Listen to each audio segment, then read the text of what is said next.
charged as a fixed cost, and balance $20,000 will be charged to your profit and loss account. Because it says whatever the unallocated overhead that need to be recognized as an expense in the period in which they are incurred.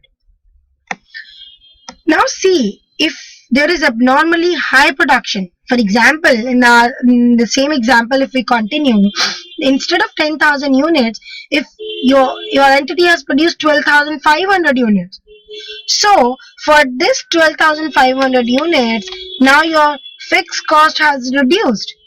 So in period of abnormally high production cost, your fixed overhead of each unit will be reduced. Your total fixed cost was $100,000.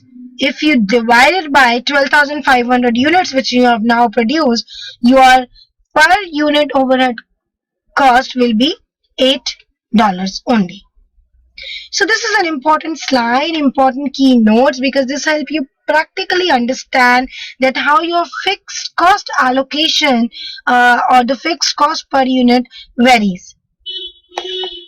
Moving to the measurement, wherein it talks about that many a times it happened that a production process result in more than one product being produced.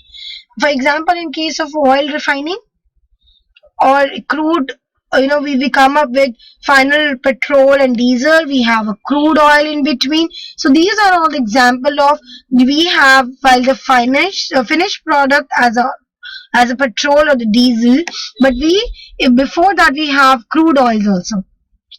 So that leads to joint products and byproducts. So what standard says that a production process, if result in more than one product being produced simultaneously, that is called either as joint product or byproduct with the main product. And what is the difference between joint product and byproduct? Joint product means a product has its own market value. However, a byproduct, which is, you can sell it only as a scrap, which don't have a major value of itself. So how you do the accounting of it? How you do the measurement? For the joint product, you need to allocate the cost on the rational and the consistent basis. However, for the byproduct, if it is immaterial, then you measure what is the net realizable value, how much you can fetch some price for that byproduct in the market, and you can deduct that from the cost of your main product. So this is how many industries very importantly take care and evaluate that at the time of producing the final product, what joint products are coming up and what byproducts are coming up. Now we have already covered that and understood what cost includes. Now it's also important to know that what costs exclude. There are certain costs which probably feel like that should be part of cost of inventory and should be added to the cost of inventory, but IS2 has clearly mentioned, and the people who are actually doing in the practical world also the valuation of inventory, they know that we should not include these costs as the cost of inventory and we should expense them off. What are these costs? Any abnormal amount of wastage of material, labor and production cost. So what is this abnormal? For example, if there is some fire in your factory, then that is very abnormal. If your labor go on strike, that is abnormal. So all these abnormal, at the time of abnormality, if some cost has been incurred, your material has been wasted, you are paying some extra amount to your labor, other production overhead, then that should not be added to the cost of inventory. Storage cost is also should not be the part of inventory unless it is necessary to the production process before a further production usage. I should tell you, in the fishing industry, if you see, the storage cost is the part of cost of inventory, because for all these perishable nature of items, and as I give you the example of fishing industry, when they actually extract the fish, the storage is mandatory. So this covered the storage. Again, I should tell you, if you remember, we talked about the whatever the cost we incurred till the inventory comes up to the condition or the position of sale, or the place where they can be sold. That cost can be considered and that can be added. However, if the storage cost just you won't able to sell it in the market, or the storage cost just to keep the inventory, then that will not be part of your cost of inventory. Administrative overhead, obviously again, it's not should not be cost of inventory. Selling overhead or even advertising and all should not be the cost of inventory. Now, a very important point is coming up, and practically and even in examinations also, this questions comes up that if inventory you purchase on deferred settlement term. So generally when we purchase the inventory, so there is a payment time. So if it is a normal, the period which we get for making the payment, then it's okay. However, there may be a sign of financing element. And if that element is there, any difference between the purchase price for the normal credit term and the amount paid beyond the credit term is recognized as interest expense over the period of financing. So that will be considered as, that means you have taken as good as a loan. This is a loan arrangement. If you are delaying in taking in paying the payment of your inventory over the normal credit term. Moving to the techniques of measurement of cost of inventory. So there are two costing methods that can be used for the convenience if the result approximate actual cost. So because we are target to measure the inventory at a cost, and there are two methods available in IS 2, because practically they have seen in the various industries that sometimes the standard cost method is not possible. So that's why they have given another cost method, which is retail cost method. So what is the standard cost method and retail cost method? The standard cost method is when we take into account the bill of material, BOM. So the bill of material, wherein we take the valuation of inventory on a standard cost basis. For example, all the car manufacturers, if I take an example of Hyundai, so they have the i20, Accent, Eon, and different cars in one segment type, and they apply different spare parts to all the parts to the various models, which are almost the same parts. So depends upon that part usage. So they define a standard cost to each part to apply to the manufacturing of those various the models of those cars, and that's is help you to calculate and do the valuation of your inventory. So this one method is the standard cost method, and the other method is retail cost. So this retail cost is basically when you apply in case of Walmart, or maybe all the chemists, and they have generally, or the provisional stores, they need to apply this retail cost method, because they have in their systems the MRP, the market value in their system, and they generally evaluate a percentage of gross profit, and they do the back calculation for the profit margin, and whatever after deducting of that profit margin is the value come up, that become the value of inventory for the retail stores. Let's see certain the definition of standard cost and retail cost. This will give you more understanding around the example which I've shared. So standard cost actually takes into account the normal level of material and supplies, labor, efficiency, and the capacity utilization. So as I told you, the bill of material, it takes into account whatever the normal level of material and the supplies you're applying into it, how much you are paying to the direct labor, whatever the capacity utilization cost you are incurring to achieve the efficiency. So this is the part of standard cost, and they apply accordingly to the each inventory types. Then this standard cost must be reviewed regularly, and that need to be revised many a times if necessary. What is the retail cost? So retail cost is often used in the retail industry, as I just told you, and for measuring inventory for large number of rapidly changing items with similar margins. In chemist shop, if you see, there's a margin on the selling of the inventories, or whatever they sell. Similarly, if you go to the Walmart, so they have their own set margins on the items. Item could be of higher price or less price, but they have their set margins on those items. So in the retail cost, it says it's often used in the retail industry for measuring inventory of large number of rapidly changing items with similar margins, reduces the sale value of inventory by the appropriate percentage of gross margin.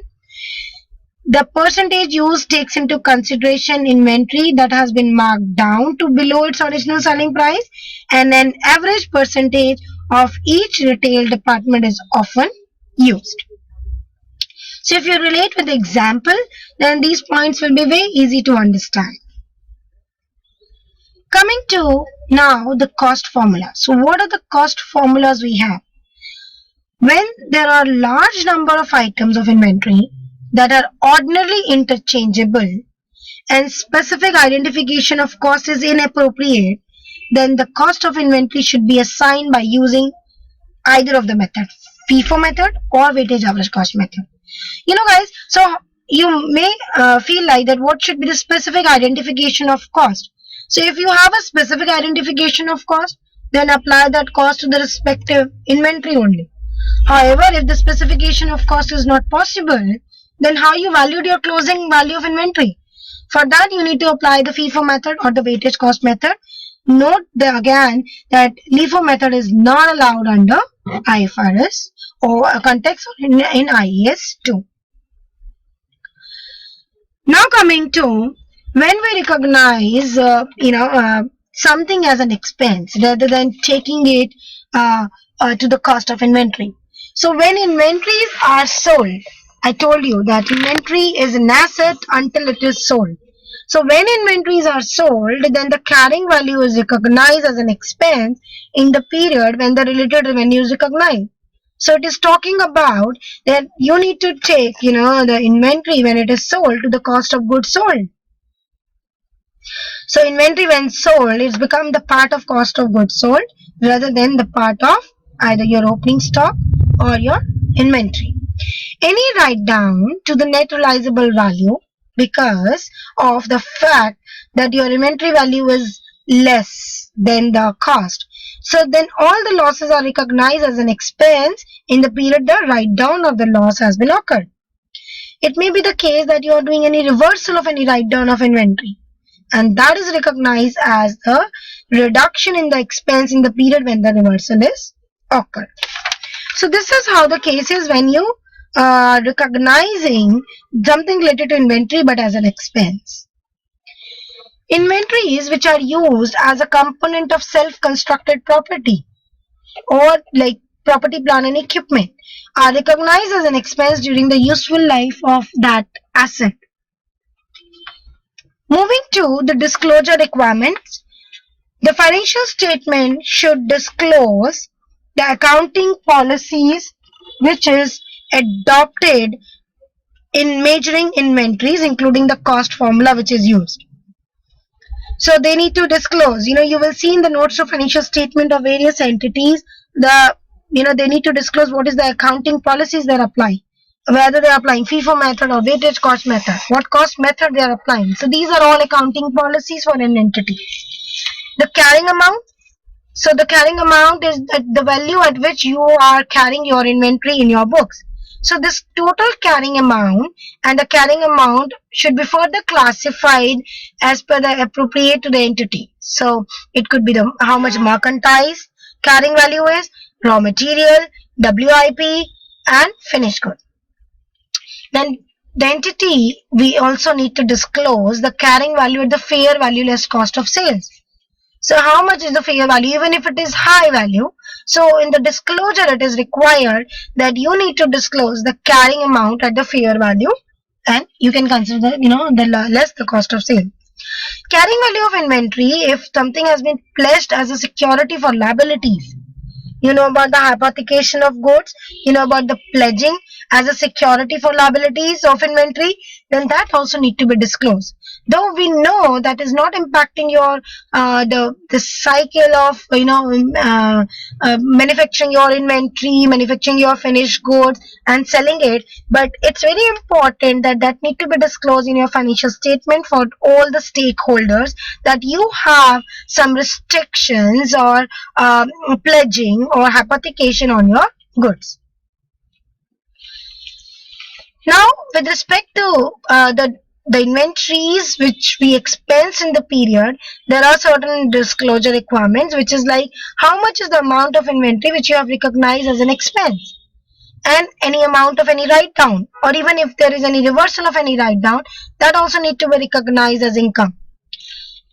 Should disclose the circumstances or the events that led to the reversal of a write down of inventory. So you need to write down, what were the circumstances wherein you have write down or the reversal of write down has been done. This was, all around understanding of IS2. So this standard is look like a very small standard and easy to understand, but guys, I must tell you the practically implications or practical valuation of inventory is really not easy. Many a times it turns up to be a very high and complex issues comes up, how to do the valuation of inventory, whether the valuation has been done correctly or not, and so on and so forth. That's why before going to the Q&A session, I have added certain questions just to reiterate certain items related to the understanding of inventory. So, what do you think? What is the primary issue in accounting of inventory? Is it the determination of what cost comprising the cost of inventory? Or is it the amount of cost to be recognized as an asset and carried forward until the related revenue is recognized? Or is it choosing the cost the correct formula for the cost, FIFO or weightage average? What what is running in your mind? What was the primary issue when in accounting for inventory when we discussed when we started our session? I know most of you be on the right lines. So yes, the primary issue in accounting for inventory is the amount of cost to be recognized as an asset. What should be the cost of your inventory and carry forward until the related revenue was recognized. So this standard has provided the guidance on the determination of cost, wherein we talked about the purchase cost, the cost of conversion, and also the other cost, and its subsequent recognition as an expense, including any write down of net realizable value. It also provides guidance on the cost formula that are used to assign cost to the inventory. Okay, now moving to next question. Inventories are asset, we know, current asset. But which asset? Which are held for the sale in the ordinary course of business, held with the intention of being used for the purpose of producing and providing goods and services, in the process of production for such sale, or in the form of material or supplies to be consumed in the production process or in the rendering of services. So guys, when we did the definition of inventory, that time we have clearly understand that inventory is the asset which is held for sale in the ordinary course of business. So it is my finished good. Also coming to the C, which is in process of production of such sale, that means WIP. Also we talked about the raw material, which is in the form of material or the supplies to be consumed in the production process or in rendering of services. But then what is this B? In B point, it is saying if you are held an asset wherein the intention of being used for the purpose of producing and providing services and goods and services, it means either this is your machinery because you are using your machinery for the purpose of producing your goods, or you are providing your goods and services, your godowns, your administrative offices. So this is your property, plant and equipment. This is not inventory. So, answer is A, C and D, not B. Because inventories are asset which is held for sale in ordinary course of business, which is in the process of production of such sale, or in the form of material supplies and consumed in the production process and rendering of services. So the B was the fixed asset which are held with the intention of being used for the purpose of producing and providing goods and services. I know it's an interesting question. Coming to another question. The cost of inventory should include the cost incurred in bringing the inventory to their present location and condition. Is it true or false? Yes, it's very much true.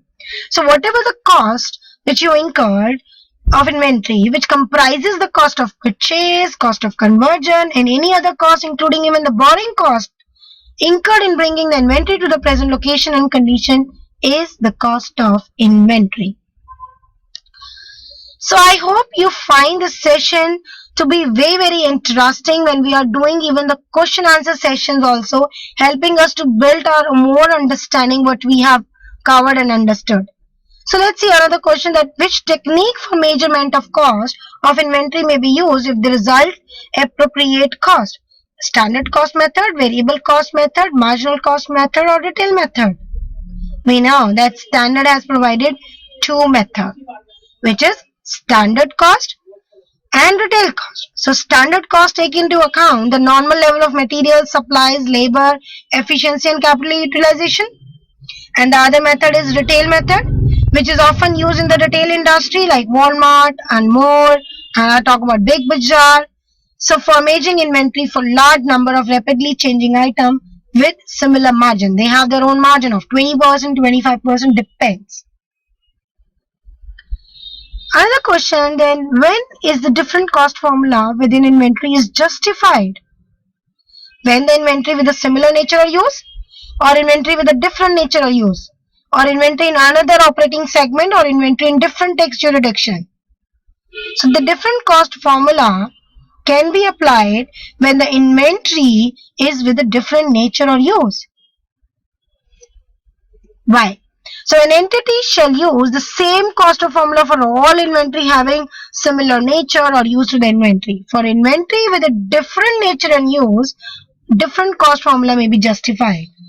So a different geographical location of inventory or in respective tax rule by itself is not really sufficient to justify that you are using use of different cost formulas.